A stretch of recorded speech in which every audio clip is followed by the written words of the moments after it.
बिस्मिल्लाहिर्रहमानिर्रहीम। अस्सलाम वालेकुम। आप देख रहे हैं programme fact finding with Asad girl. मैं उसामा जाहिद हूँ और स्टूडियो में मेरे साथ मौजूद हैं सीनियर तहकीकाती सहाफ़ी तज्ज़ियाकार असद गर्ल साहब। नाज़रीन, पाकिस्तान के पॉलिटिक्स में मुसलसल सरप्राइज़ पे सरप्राइज़ इमरान खान शायद जेल में बैठे हैं, लेकिन उनकी सियासी स्ट्रेटजी जो है उन तमाम सियासी जमातों और लीडरान पर हावी इस वक्त तक दिखाई देती है।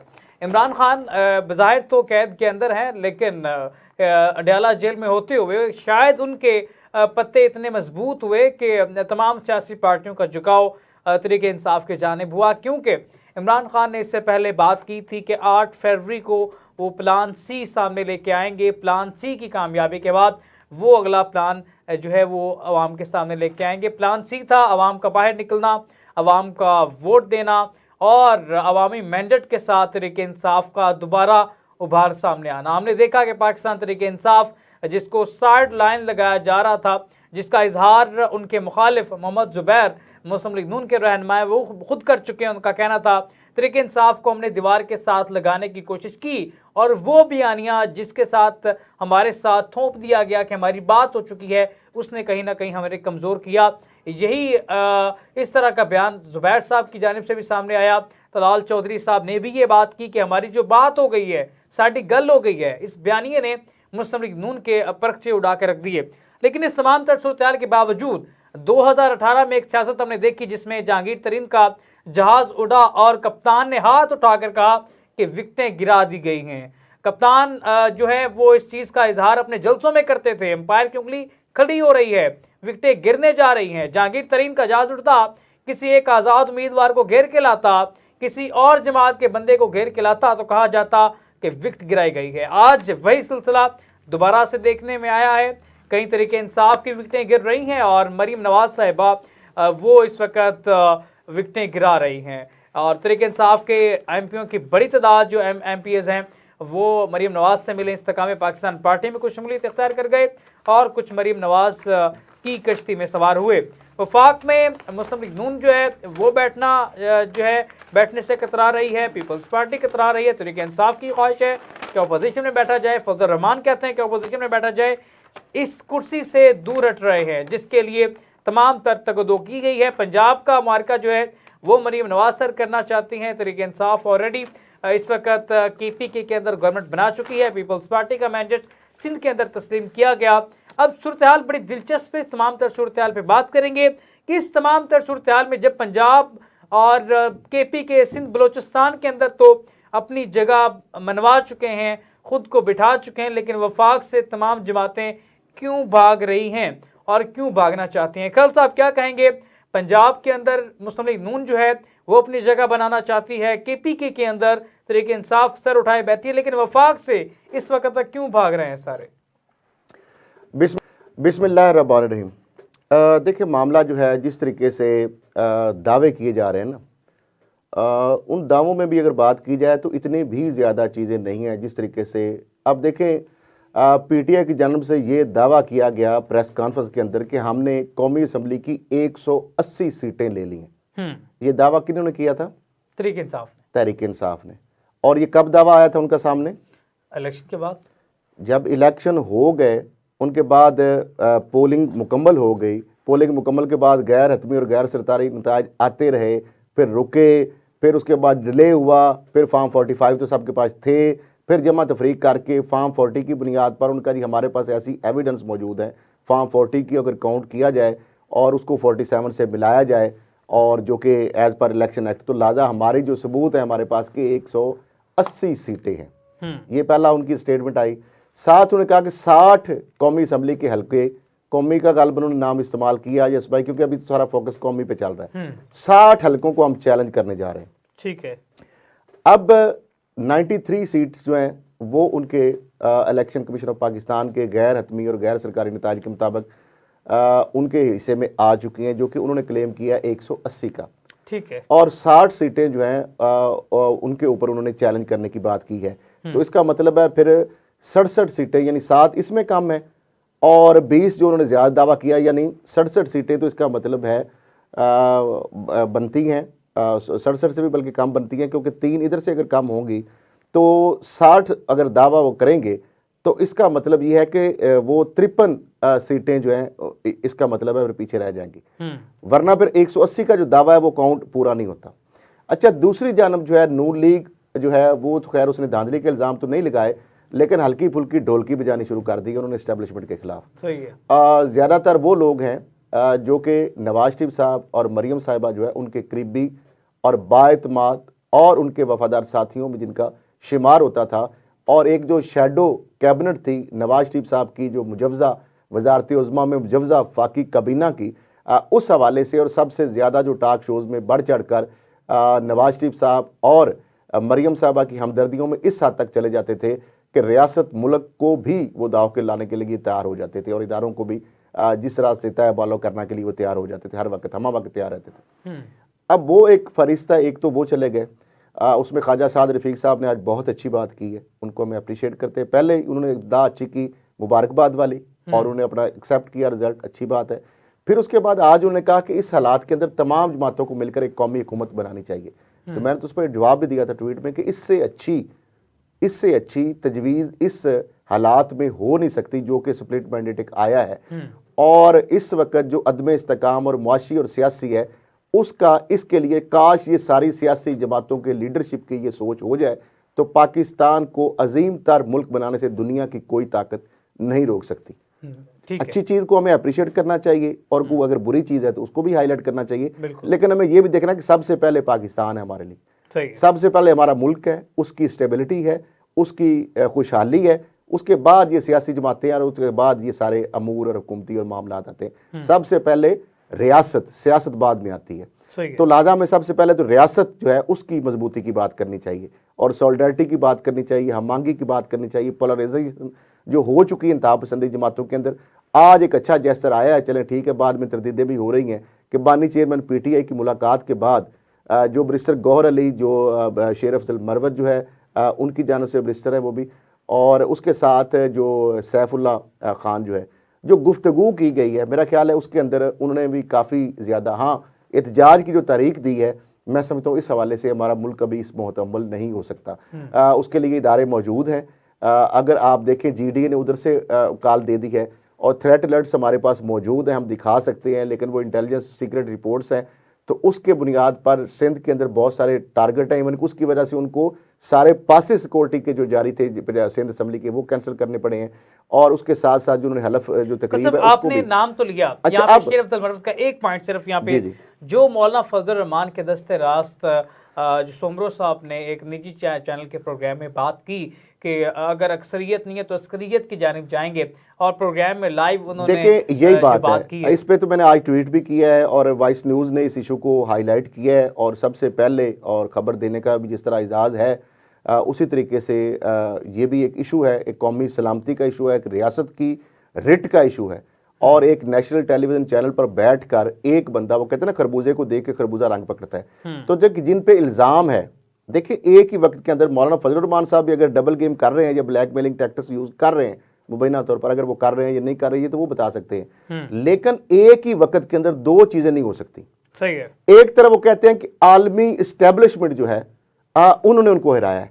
मुझे ये बताएं कि JUIF जो है कौन से इतना बड़ा उसका कोई पूरे पाकिस्तान की कोई जमात है, या कोई इंटरनेशनल अफेयर्स के हवाले से या कौमी या सूबाई के हवाले से कितना बड़ा इम्पैक्ट क्रिएट कर सकती है कि सारे वो कहते हैं कि फ़लस्तीन के अंदर जो दौरा किया, जो अफगानिस्तान के साथ में खड़ा हुआ, उस पर गैर मुल्की जो एस्टेब्लिशमेंट है, इंटरनेशनल एस्टेब्लिशमेंट है, उसको तस्लीम नहीं हुआ, उसकी सज़ा मुझे यहाँ दी गई है। अमरीकी तसल्लुत की बात जो इमरान खान करते थे, बादी नज़र में उसकी तस्दीक कर गए यहाँ पे मौलाना फजल रहमान। तो दूसरा जो MMA बनी थी वो किसकी पैदावार थी? जो तो मुतद्दा मजलिस अमल जिसको मुल्ला मिलिट्री अलायंस कहा गया था, और उस वक्त मौलाना साहब जो है वो किसकी, वो अफगानिस्तान की या पाकिस्तान की खुद मुख्तारी की जंग लड़ रहे थे। मामला ये इक़्तिदार के लिए। अब छोड़ उधर पिछली बातों पे आगे चलते हैं। आप ये कहना चाहते हैं मौलाना साहब अपनी कीमत बढ़ा रहे हैं? देखिए इस तरह की बात हमें इल्जाम नहीं लगाना चाहिए थी। कीमत आपने दे दी है, ये उन्होंने ले लिए हैं पैसे। देखिए वो एक जीरक से, मैंने उनकी जो बात है हम उससे बात कर सकते हैं, किसी के ऊपर इतना बड़ा इल्जाम बैठ के हम नहीं लगा सकते, हमारे पास प्रूफ नहीं है। मामला ये बात जरा समझे, उन्होंने दो चीजें की है एक वक्त के अंदर। एक उन्होंने कहा कि इलेक्शन के अंदर धांधली हुई है, बदतरीन धांधली हुई है, इलेक्शन कमीशन ऑफ पाकिस्तान जो एस्टेब्लिशमेंट की कठपुतली है, ठीक है, और उसने किरदार अदा किया है, अफगान नेशनल को जिताया गया है, सोए हुए को जगाया गया है, पैसे चले हैं, मैसिव रिगिंग हुई है। लेकिन साथ उन्होंने एक बड़ी बरीक और एहसास किस्म की हमारी जो नजरियाती एहसास है उस पर हमला करने की कोशिश की है। उन्होंने ये कहा है कि अगर ये मैंडेट सही है और उसके मुताबिक, तो जाहिर बात है अभी तक तो जो नतायज है उसमें तो पीटीआई आगे जा रही है, कौमी असम्बली में भी और पंजाब में भी ऑलमोस्ट कम है, लेकिन अच्छी खासी उसने ली है। वो तो अलहदा बात है कि उनका ये जारी बात है कि वो इस पर मान नहीं रहे जो ये दाद आ रहे हैं। खैबर पख्तूनख्वा में उनकी स्वीप किया जिस तरीके से उन्होंने, और बाकी आपके सामने ये चीज़ें।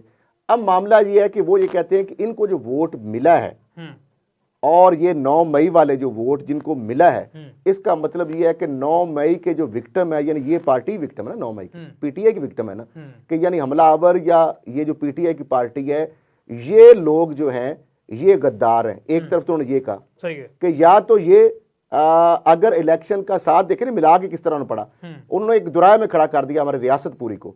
उनका अगर ये इंतखाबी नतायज मानती है हमारी मुक़तदरा, हमारी हुकूमत, हमारी पाकिस्तान की रियासत के दुरुस्त मानती है, तो इसका मतलब है कि 9 मई का बयानिया दफन हो गया। सही बात है। और अगर देखिए, और ये इस तरह के लोगों के अंदर एक स्पून फीडिंग फिर वो कर रहे हैं ना। अच्छा, अब दूसरी जानब जो है कि आग लगी हुई, तो उन्होंने कहा माचिस पकड़ के हम भी तीली उसके अंदर लगा लें। ये इंतशार का मामला नहीं, इस वक्त हमें मिल बैठ के बैठना चाहिए। अब आपको अगर 4 सीटें 2 नहीं मिली, तो आपको बलूचिस्तान में सीट आपको पशीन में किसने दे दी? वहां पे बलूचिस्तान की तो डायनामिक्स ही डिफरेंट है। वहां पे तो हमेशा यही इल्जाम लगता है कि वहां पे तो एस्टैब्लिशमेंट सीटें देती है, वहां पे तो किसी सियासी पार्टी का कोई अमल दखल नहीं है, वहां तो पॉलिटिक्स ही डिफरेंट ही होती है। तो पशीन में आपको अगर सीट दी जाती है, तो आपके साथ धांधली अगर होती तो वहां पे भी तो धांधली की जा सकती थी, तो बड़ी आसानी से की जा सकती थी, क्योंकि 4-4, 5-5 जिलों का एक MNA होता है वहां पे, रुकन कौमी। अच्छा, अब दूसरी तरफ ये साथ इसके बड़ी खौफनाक बात की, उनका अगर ये मानते हैं तो फिर वो बयानिया दफन होता है, और अगर ये चीज यानी सही है तो साथ उनका फिर यानी गद्दार जो है उनको क्या ये सारा कुछ दिया गया है, यानी ऊपर से उन्होंने पीटीआई को भी रगड़ दिया है और दूसरी तरफ एस्टैब्लिशमेंट और रियासत को भी कटारे में खड़ा कर दिया एक ही वक्त के अंदर, 2 काम करके। उसके बाद जो उनके पीछे राशिद सुमरा साहब बैठे प्रेस कॉन्फ्रेंस नजर आ रहे हैं, उसके बाद वो एक निजी चैनल के अंदर बैठ के एक प्राइम टाइम शो के अंदर जब एंकर को वो कह रहे हैं कि हमारे जो हाथ है वो तो वोट के लिए बने ही नहीं हुए और हम तो बाकायदा रास्ता इख्तियार करेंगे, तो उसने बड़ा अच्छा उसने प्रोफेशनल जर्नलिज्म का मुजाहरा किया। उसने कहा जी ये तो बड़ी एक वसी टर्म है, तो आप ये बताएं कि वो रास्ते से मुराद क्या है, क्या अस्करियत पसंदी वाली बात है? तो उन्होंने उस पर कहा जी बिल्कुल, मैं और हर हम रास्ता, और उसकी तरदीद नहीं की जबकि उनको अपॉर्चुनिटी मिली थी। इसका मतलब उसकी तायीद और तौसीक की उन्होंने बात की, जो अभी तक उनकी तरफ से वजाहत नहीं आई, और हालांकि उनको मौका उस वक्त भी दिया गया था। लेकिन इसका मतलब है ये कि मौलाना साहब भी वही बातें कर रहे हैं ना, और उनको भी जो है, अब क्या मैं कहूँ कि उनको भी लगा दिया गया। अब मुझे ये बताएं कि अगर अल्ताफ हुसैन जो है वो इस तरह की बात करे तो उसको गद्दार और उसके ऊपर पूरे मुल्क भर में मुकदमे दर्ज हो जाते हैं। अगर पीटीआई के ऊपर 9 मई का जो इल्जाम है उनके ऊपर मुकदमा दहशतगर्दी और मिलिट्री कोर्ट का उनको सामना करना पड़ रहा है। अगर और लोग इस तरह की बात करें, लेकिन क्या वजह है, क्या लाडले हैं वो सिस्टम के पशीन से बलूचिस्तान से भी वो जीत रहे हैं, सुन लें, उधर से भी जीत रहे हैं, और उसके बाद 4 सीटें उनको मिल रही हैं कौमी की, सूबाई की। अगर उनको अगर खैबर पख्तूनख्वा में इस जानिब चलते तफसीली साथ मिली है ना, वो भी अगर अपनी अगर सीट वो हार गए हैं तो उसमें गुस्सा इस हद तक डेस्परेट जो हो गए हैं वो, और वो कहते हैं जी, और दुआ जो उन्होंने किया कि अल्लाह ना करे ये हुकूमत बने और चले। देखिए ये मुल्क को किस दोराए पे, किस जगह पे ले जाना चाहते हैं। अच्छा, ये तो बात होगी मौलाना फजल रहमान साहब ने कर दी है, हम इस पर तफसीली बात करेंगे, हमें ब्रेक पे भी जाना है, लेकिन उससे पहले एक पॉइंट जो है उसको हम डिस्कस कर लेंगे। मौलाना फजल रहमान जो है वो गुस्सा है कि उनकी पार्टी को जो पोजीशन बनती थी वो नहीं दी गई है। मुस्लिम लीग नून क्यों खामोश है? वहाँ तो राना सनाउल्लाह, ख्वाजा साद रफीक, बर्जीस, ताहिर, अमीर मकाम सारे बाहर चले जा चुके हैं। आबर शेर अली देख लें, अपना खुरम दस्तगीर खान देख लें, और मियाँ जवेल तीब साहब देख लें, और अब तो बाकायदा मियाँ जवेल तीब साहब ने बड़ा सीरियस इल्ज़ाम लगाया हमारे इदारों के एक बंदे पे लगाएं या इदारे पे लगाएं, मकसद तो जारी बात है इदारा बीच में इन्वॉल्व कर दिया वही ना। बयानिया आ गया जो मियां नवाज शरीफ छोड़ के गए थे। वो जो बयानिया गुजरांवाला के जलसे वाला बयानिया था, जो उस वक्त उनका टारगेट बाजवा साहब और जनरल फैज हमीद थे, आज की जारी बात है वो तो नहीं है, आज तो वो नहीं है ना। तो ये जो इल्जाम किसको लगा रहे हैं, किसको वो कटहरे में खड़ा करने की कोशिश कर रहे हैं। अच्छा, नून लीग जो है वो भी कटहरे में खड़ा करने की कोशिश कर रही है, फजल रहमान साहब भी कटहरे में खड़ा करने की कोशिश कर रहे हैं, और पीटीआई जो है वो इतना ज्यादा, यानी ये दुनिया की वाद मिसाल होगी कि जो जीती हुई जमात है, जो सबसे ज्यादा सीटें कौमी असम्बली में लेने वाली जमात है और सूबों में भी अच्छी खासी अक्सरियत लेने वाली जमात है, वो धांधली कह रही है कि धांधली हुई और मैसिव और धांधला हुआ है। आपके सामने ही है असद कैसर ने और सब जो बता रहे थे, कर दी उन्होंने। अच्छा, अब जो नून लीग जिसकी सीटें जो बड़ी हैं, जो उनका इल्जाम है पीटीआई का कि सीटें उनकी कम थी लेकिन बड़ी, और उसमें कोई डाउट भी नहीं, जस्ट लाइक हम जुड़वा शहरों की बात कर लेते, मैं जो बात करूंगा ये तो फैक्ट्स की बात है, लेकिन जो मैंने पहले भी बात की कि इतना एग्जैजरेशन जो है पीटीआई भी कर रही है, 180 वाली वो भी बात गलत है। और जो इनको सीटें मिली हैं, अगर 75 मिली हैं, तो उसके अंदर मैं समझता हूं कि 10, 14, 15 सीटें मैक्सिमम जो है ना, वहां पे मैसिव किस्म की रिगिंग हुई है। रिगिंग से मुराद ये है कि बैलेट इजाफी जो दिए गए थे, क्योंकि इंतजामी अफसरान आरओ थे और वो सूबाई और वफाकी हुकूमतों के मतहत होते हैं, और जो प्रिजाइडिंग या पोलिंग अमला होता है वो भी मुख्तलिफ डिपार्टमेंट्स के जो अमला होता है, स्कूलों का या हेल्थ डिपार्टमेंट का, तो लिहाजा वो कुछ जो MNA जो थे नून लीग के, जो जिनको जितवाना मकसूद था या जिनके अच्छे बरासम थे, अच्छा, मतलब इंतजामी अफसरों की मैं बात कर रहा हूँ, तो उन्होंने इस तरह की गड़बड़ करके तो चीजें की हैं। लेकिन उसके बाद अब देखें, इस्लामाबाद जो है वहां पे 5 जो सीटें, 3 इस्लामाबाद की और 5 रावलपिंडी की सीटों में कितनी सीटों पर वो जैनवन जीते हुए नून लीग वाले, ये भी बताएंगे, और कितनी सीटों पे जैनवन पीटीआई वाले जीते। वो अलग बात है कि नोटिफिकेशन के मुताबिक तो 7 ही क्लीन स्वीप करने की जुड़वा शहरों में नून लीग। इसी तरीके से मुल्तान में 30 सीटों से पीपल्स पार्टी में से कितनी सीटों पे जीते हुए हैं, इजाजुल्लाह किस तरह जिताया गया। और फिर जो खैबर पख्तूनख्वा के हवाले से ये बात करते हैं ना कि वहां पे इदारों या फौज के खिलाफ मौलाना साहब कहते हैं नफरत है, सुन ले, हमारे पास ऐसी ऐसी फुटेजेस मौजूद हैं जहां पर खैबर पख्तूनख्वा के लोग, जिनके पीटीआई के सपोर्टर वोटर, वो पाक फौज के जब अफसरान या गाड़ियां आती थी तो बाकायदा पाक फौज के नारे लगा रहे हैं, वहां पे उनको चाय और कावा पेश कर रहे हैं, और जब रिजल्ट निताया जा रहा है उस वक्त भी वो पाकिस्तान और पाक फौज जिंदाबाद के पीटीआई की मैं बात कर रहा हूँ, पीटीएम की नहीं, पीटीआई के, जिनको ये मौलाना साहब जो है उनको गद्दार कह रहे हैं। देखिए, मामला ऐसा नहीं है। Who is the defender of Pakistan, यानी नून लीग जो है वो इदारों पर हमलावर हो गई है, मौलाना फजल रहमान साहब इदारों पर हमलावर हो गए हैं, और 9 मई के जो मास्टरमाइंड जिनके ऊपर इल्जाम है, जारी पता भी साबित नहीं हुआ, पीपल्स पार्टी वाले जो उनको सहूलतकारी की इंतहा कर दी गई कराची में मेयर का इलेक्शन में, कराची की सीटों में, सिंध के हवाले से, और मुल्तान में, और साउथ पंजाब में, और पंजाब में, वो जाके लाइन उसी पार्टी से मार रहे हैं, लाइनें तरले कर रहे हैं। चीफ जस्टिस साहब का बयान भी रिकॉर्ड पे रख ले, सुन ले इसको, जुमला मुकम्मल होने दे, जिसके बारे में मौलाना साहब, उनके साबिक पीडीएम के सरबराह और अभी भी तादी शायद बन जाए, वो ये कह रहे हैं कि ये गद्दार है, या रियासत जो है ये यानी सही है या गलत है, तो रियासत को भी उन्होंने रगड़ दिया, और उनका और साथ तरले ले रहे हैं कि मैं बैठने के लिए तैयार हूं, लेकिन वो तो कैटेगोरिकली उन्होंने कह दिया कि मैं नहीं बैठूंगा, पीटीआई की जानब से आ गया। दूसरी बात ये, मैंने आपको कल जो खबर दी थी बड़ी, मैंने कहा था कि अली अमीन गड्डापुर वज़ीर आला खैबर पख्तूनख्वा नहीं होगा, आज उनका नाम कहीं आया, गायब हो गया ना। सोच रहे हैं ना, मैंने भी यही कहा, सोच पे, और भी कुरा, असद कैसर के भाई का मैं नाम लिया था, वो आ गया स्पीकर का आगे। अच्छा, फिर वजारत उस्मा के हवाले से जो हमने बात की वही नामों से आ गया, ठीक है। अब अपोजिशन के पोते, अच्छा, पोती दादे की हार गई है और ये तो अब वजीर आजम के उम्मीदवार बन रहे हैं। अच्छा, बहरहाल अब मामला ये है कि ये जो चीजें हो रही हैं, इसके बाद और भी बड़े पैमाने पर जो एक साजिश तैयार हो रही है, गैर मुल्की ताकतें पाकिस्तान के अंदर और बाहर इन एहतजाजों की आड़ के हवाले से, उस हवाले से हमारे पास थ्रेट्स मौजूद हैं और वो भी हम बताएंगे। वापस आते हैं, हमारे पास कुछ अंदरूनी एक्टें मौजूद हैं, इस तमाम तर सूरत पे बात करते हैं। यहाँ पे मैं छोटी सी ब्रेक लेनी है, ब्रेक के बाद दोबारा जरूर।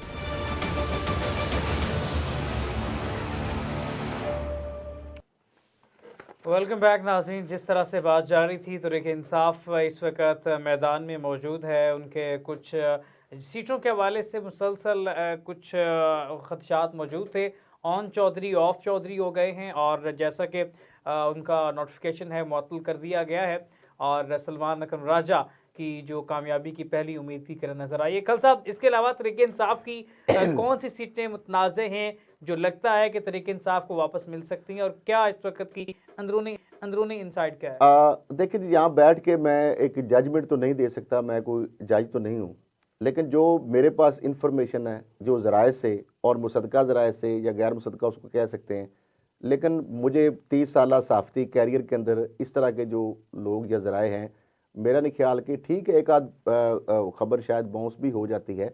वो इस तरह के फ़र्ज करो, एक नाम आता है कि पार्टी फैसला करती है कि फ़लाँ को वज़ीर आज़म या वज़ीर आला बना रहे हैं, ज़ाहिर बात है मेरे पास आ गई, अब मैंने खबर दे दी, उसके बाद वो पार्टी अगर अपना नाम अपनी मर्जी से चेंज कर ले तो उस पर तो क्या कह रहे हैं। अब मामला ये है, जो मैं बात जिस बुनियाद पर कर रहा हूँ, जो मैं जिस ज़रिए से या मुसद्दका ज़राए या गैर मुसद्दका उसको कह लें कि जुड़वा शहरों की अगर बात कर लें, एक साइड से स्टार्ट हो जाते हैं, इस्लामाबाद, वफाकी दारुल हुकूमत और रावलपिंडी।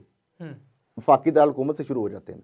वहाँ पे 3 सीटों के एज़ पर नोटिफिकेशन 47 के मुताबिक जो फार्म है, तीनों सीटें जो है नून लीग को दी गई हैं, जिसमें शैब शाहीन जो है उनको भी हराया गया है, और बाकी जो 2 पीटीआई के उम्मीदवार हैं उनको भी जो फॉर्म 47 के मुताबिक जो है वो उनको शिकस्त उनकी ज़ाहिर की गई है, जबकि उनके मद्दे मुकाबल जो PMLN के लोग हैं उसमें एक रूरल की है जो कि दही हल्का है इस्लामाबाद का, जिसमें देहात है इस्लामाबाद की, उसमें है अंजम अकील नून लीग के। सही है, वो जेनवन जीते हुए हैं जो मेरे पास क्योंकि बाइस नहीं होना चाहिए, हमारा काम है फैक्ट्स को सामने रखना, नाम ही जब फैक्ट फाइंडिंग है तो इसका मतलब ये नहीं है कि आप 22 के बात करें। अब एक सीट आ गई तो नून लीग वाले शायद खुश होंगे, तो पीटीआई वाले शायद मुझे गालियां और ट्रोलिंग भी शुरू कर देंगे, इतना पीस किसने बना के डाल दिया तो। लेकिन 2 सीटें जो है ना वो नून लीग जो है उसकी नहीं बनती, वो पीटीआई की हैं एज पर वोटर का जो वहाँ पे डाले गए हैं, और फॉर्म 45 के मुताबिक और जनवर अगर आप रीपोल भी करा लेंगे तो ये जो मैं चैलेंज कर रहा हूँ, ऐसे अगर मैनुअल फॉर्म या वगैरह वगैरह 45 दिए गए, क्योंकि उसके बाद और सिस्टम EVM या कंप्यूटर ही आ जाए तो उनके साथ हाथ ही कुछ ना है, तो फिर तो मैं जमा तफरीक भी नहीं करने के काबिल रहा, ना उम्मीदवार ना एजेंट। 2 सीटें जिसमें शैब शाहीन भी जीते हुए हैं मेरे ज़राए के मुताबिक, और जो उनके वोट हैं, जो मेरी असेसमेंट है या जो सामने चीज़ें, बाकी तो फैसला अदालतों ने देना क्या आता है। और एक और जो पीटीआई के वो भी जीती है, और अंजम वकील जो है वो जेनुइनली नून लीग के एक बंदे जो है, जो कहते हैं इतना धांधला हो गया, ऐसी भी नहीं है। आगे आ जाते रावलपिंडी।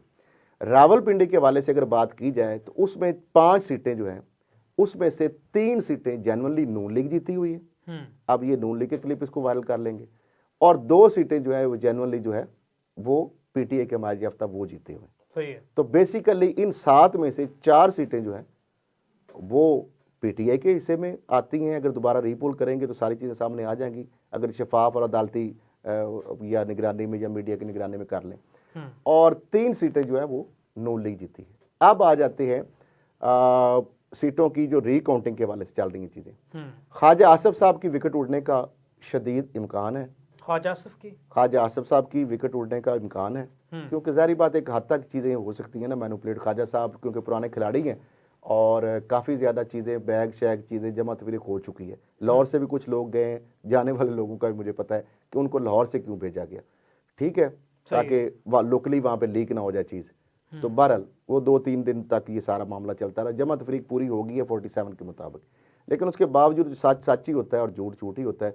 वो फोटोशॉप फार्म के ऊपर वो प्रोपेगेंडा कर रहे हैं ये वो, लेकिन ऐसी बात नहीं है। उनकी विकेट उड़ने का खदशा इम्कान है। फैसला अदालतों ने देना क्या आता है, वो आलू छोले वाला जो फार्म है ना, तो ये ऐसे वो बनाते हैं ना, वो रेडी पे, अगर हम तो आम लोग हैं ना, पठान ऐसे बनाते हैं जो उसके अंदर छोले डाल देते हैं, तो ये फार्म 45 जो है ना, ये आलू छोले खाने के काम आएगा।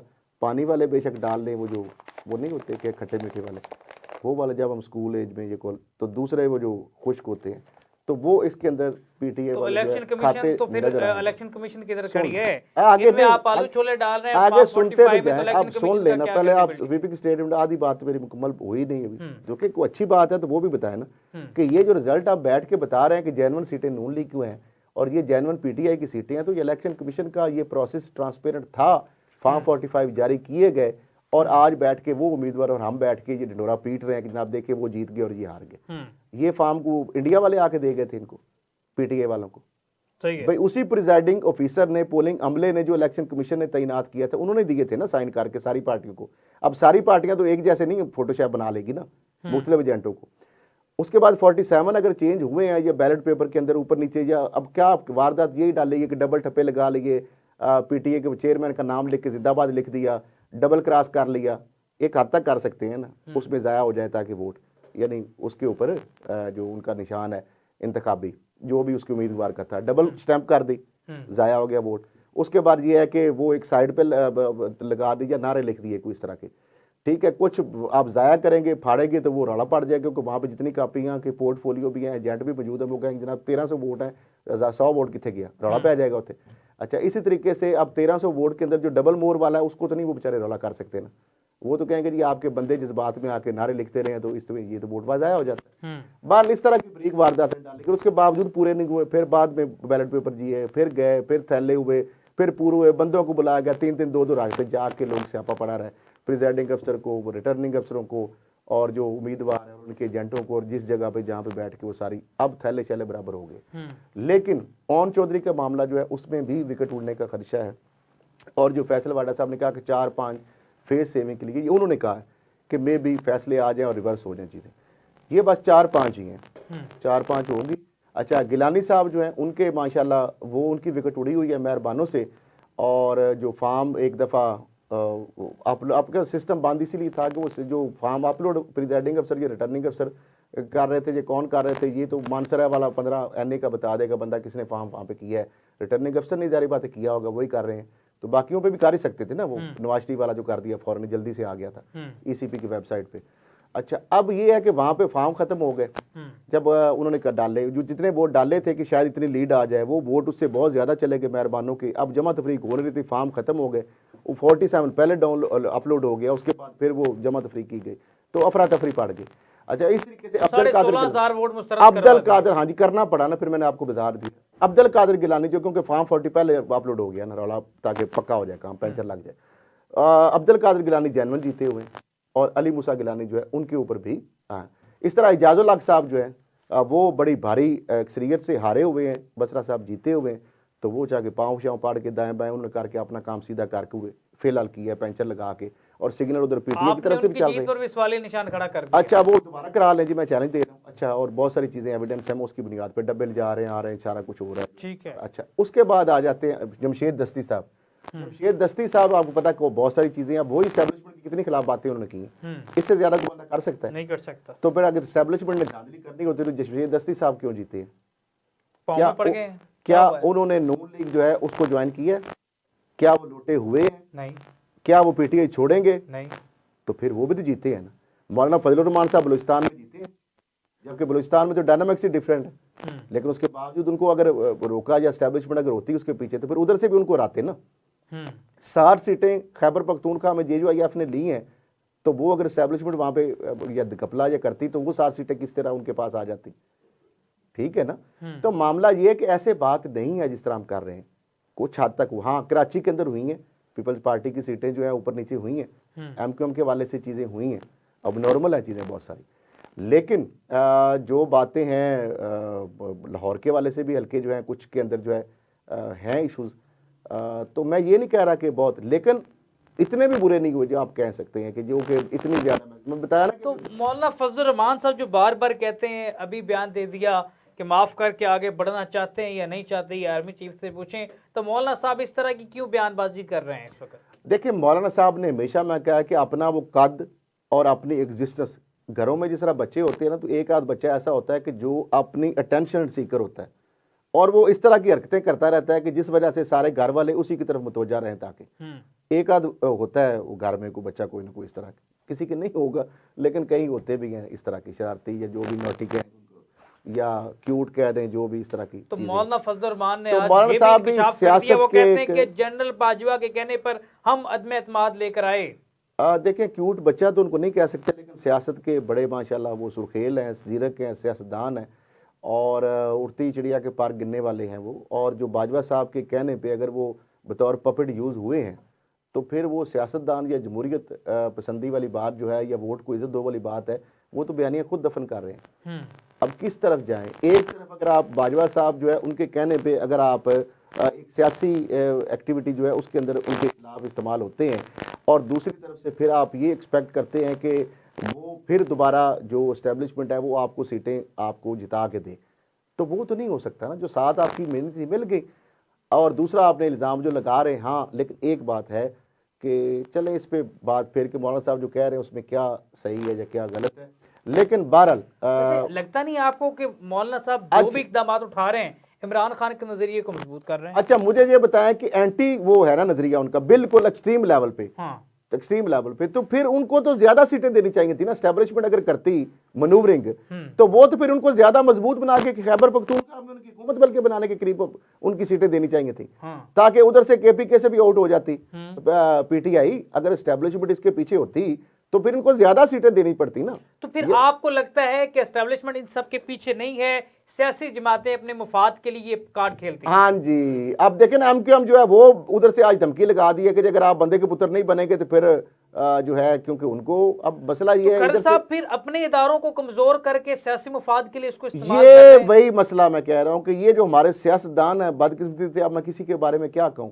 ये अपने जाती, अपनी फैमिली, अपनी औलाद, अपनी विरासत, अपनी मौरिसत, अपनी लेगसी के लिए ये किसी हद तक भी जाने के लिए तैयार हो जाते हैं। आज वो देखें कि वही जो बिलावल भुट्टो जरदारी की पूरी कंपेन की बुनियाद थी एंटी नून लीग बयानियां, और आज वो उनकी गोद में बैठे हुए हैं और ये उनकी गोद में बैठे हैं, जो भी सूरत है उसको बना लें।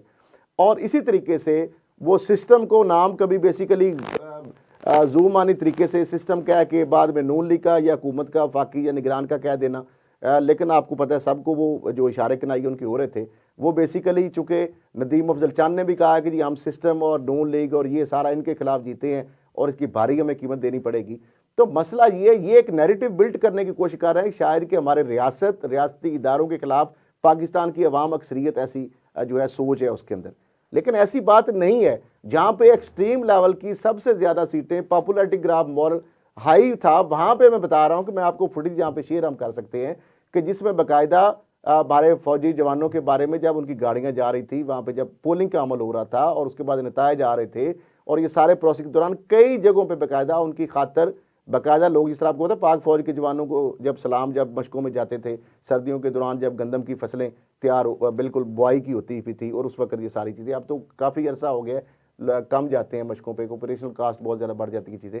अच्छा, अब मामला ये है कि ये जो चीज़ें हो रही हैं, इसकी बात आप ये कहें कि मौलाना साहब जो है इस तरह से अचकजई साहब जो है वो भी पीटीए के बयानी के साथ खड़े हो गए हैं, मौलाना साहब खड़े हो गए हैं, पीपल्स पार्टी उसी बयानी जिसको वो गद्दार कह रहे हैं वो उनके साथ मरे जा रही है, तरले मिनते भीख तक मांगी कि हम आपके साथ मिलने के लिए तैयार है, सिर्फ अपना पॉलिटिकल कैपिटल बचाने के लिए, सिर्फ अपनी सर्वाइवल के लिए, सिर्फ अपनी democracy is the best revenge के लिए, कि ताकि नून लीग को जिस तरह पता पहले 16 माह में उनके सर पे टोकरा रख के गंद का, मैं नहीं कह रहा, ये मरियम नवाज साहिबा मोहतरमा जो उनका बयान था कि ये जो गंद का टोकरा ना 3.5 साल का जो पीटीआई का जो बानी चेयरमैन के वाले से उस वक्त नाम शाम लेके उन्होंने कहा, तो ये हम अपने सर पे क्यों रखेंगे, फिर खुशी खुशी उन्होंने रख भी लिया और उसके बाद आपके सामने ही। अच्छा, पीपल्स पार्टी भी आपको पता है एंजॉय सारा उन्होंने किया, लेकिन साथ जब बात डिस्टेंस इलेक्शन में कर लिया उसके बाद फिर इकट्ठे हो गए।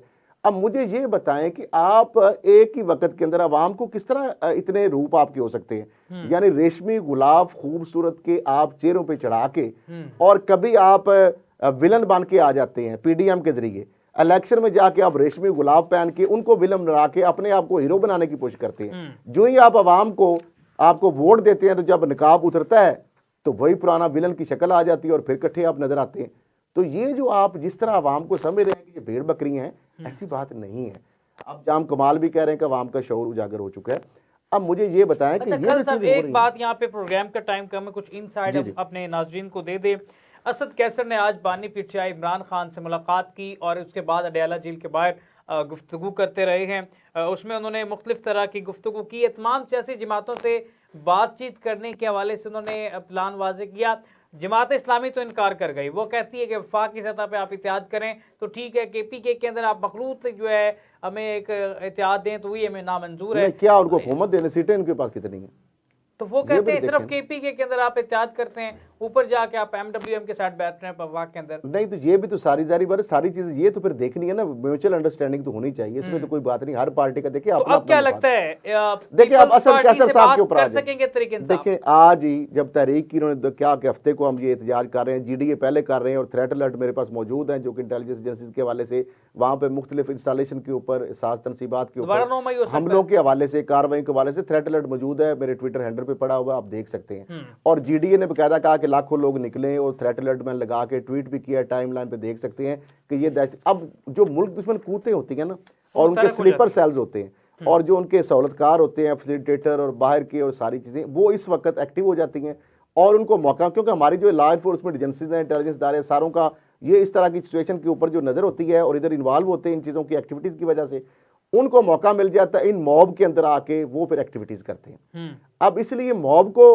खुद भी आज शेर अफजल मरबत ने भी बात अच्छी बड़ी की है कि आप ध्यान रखें, विजिलेंट रहें।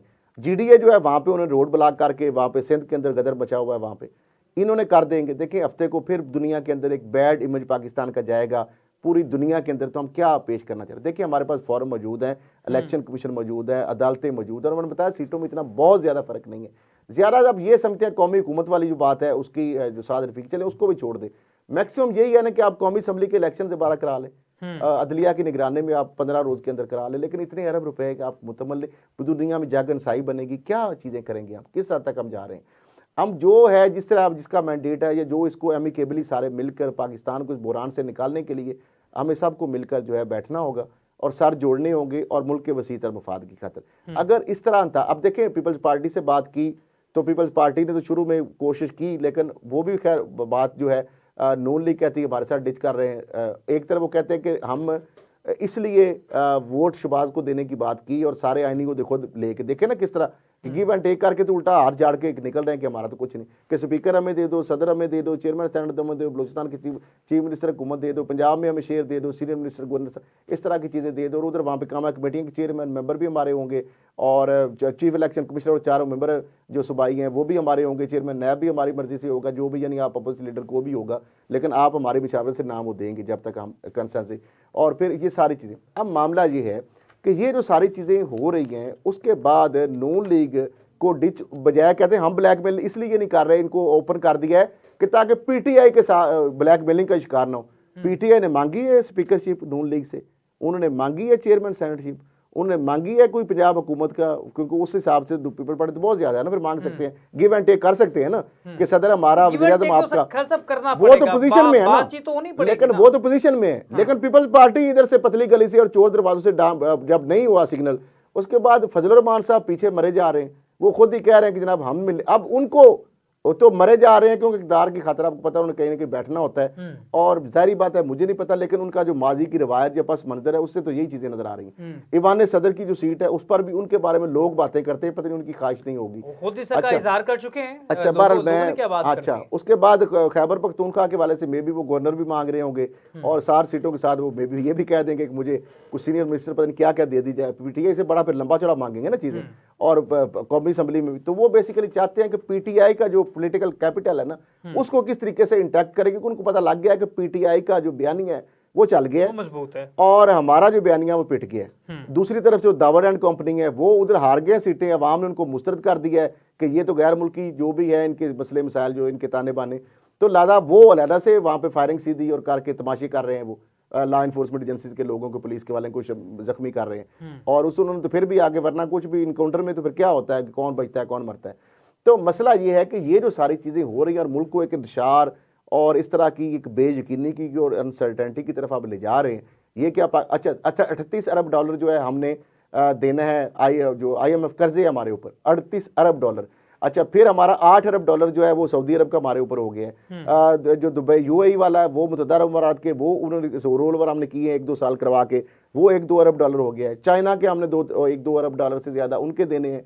अच्छा फिर इस हवाले से इंटरनेशनल एस्टेब्लिशमेंट के अपने मफादात होते हैं, अमेरिका के अपने होंगे, बाकी मुल्कों के अपने मफादात हैं, लेकिन हमें अपने मफाद की, हम तो अपने घर के अंदर जो अपने हाउस ही ऑर्डर नहीं कर रहे, वो पंजाबी नहीं कहते मंजी चले डांग फेरो, पहले तो ऐसी अपना घर सीधा करिए ना, तो फिर दुश्मन तो जो ताक में बैठा होता है। अब ये कहें कि इंडिया में डिस्टेबलाइज कर रहा है, तो वो तो उसका एजेंडा ही यही है, अभी मुल्क दुश्मन है उसका तो काम ही यही है, उसने तो आपके इन मौकों से फायदा उठाना है। आपके जो मुल्क दुश्मन इस्लाम दुश्मन कूदते हैं उन्हें फायदा उठाना है। लेकिन आज आप देखें असद कैसर साहब जो बात की है, एक तरफ कहते हैं साजिश और मुदाखलत जो है अमरीकी जो है उसके ऊपर सारा बयानी है, उसी के ऊपर बेस है ना बयानी, और उसी की वजह से इनको मैंडेट मिल गया बकौल इनके। अच्छा, अब मसला यह है कि वही अमेरिका जो है जो गैर मुल्क है उससे आज किस लिए बैक कर रहे थे, जो सैफ सेंटर जो बता रहे थे वहां पे और बानी चेयरमैन पीटीए से मिलके कि अमेरिका जो है ना पाकिस्तान को प्रेशराइज करे, अमेरिका इस मामले की तहकीकात के हवाले से इस अज़म जो है उसको दोहराता रहे और ये जो तहकीकात है इस हवाले से वो अपना इन्फ्लुएंस इस्तेमाल करे, यानी साजिश और मुदाखलत और प्रेशर अमेरिका जो है इस इंतखाबी नतायज को ठीक या सही या गलत कराने के लिए वो अपना इन्फ्लुएंस इस्तेमाल करे। तो भाई आप बैक कर रहे हैं तो ये मुझे समझ नहीं आ रही। अब इसकी तरदीद आ जाएगी वो बाद की बात है, लेकिन उन्होंने लाइव कहा है बातें और चेयरमैन बानी पीटीआई के हवाले से कहा। अच्छा फिर ये ANP के हवाले से इफ्तिखार को इन्होंने कहा कि तहरीक की जो है इन्होंने दावत दी कि एहतजाजी तहरीक अपना एहतजाज हफ्ते में शामिल हूँ, उन्होंने ना कर दी। उन्होंने कहा हमने किसी प्लेटफॉर्म किसी सतह पे आपसे एहतजाज नहीं करेंगे। जमात इस्लामी वाले GDA वाले साथ मिले हुए हैं, ये कर रहे हैं। मैं अभी भी कहता हूँ कि सेंस प्रिवेल करनी चाहिए, हफ्ते को एहतजाज मत करें। पहले भी आपने इस्लामाबाद घिराव करके देख लिया, खुदारा आप लोगों को सुकून लेने दे, मुल्क को सुकून ले दे, ना इंटरनेशनल मीडिया की हेडलाइन बनने दे। हमारे फोरम मौजूद है, जब नहीं होगा तो फिर ये सारे ऑप्शन आपके पास ऑप्शन है हमारे पास। ठीक है खल साहब, बहुत शुक्रिया गुफ्तगू की है। प्रोग्राम का टाइम कम है, हमारे पास ख़त्म हो चुका है और इंशाल्लाह इस तमाम सूरत हाल पे कल बात करेंगे। फिलहाल हमें इजाज़त दें। अल्लाह आपका हामी नासिर हो। अल्लाह हाफ़िज़।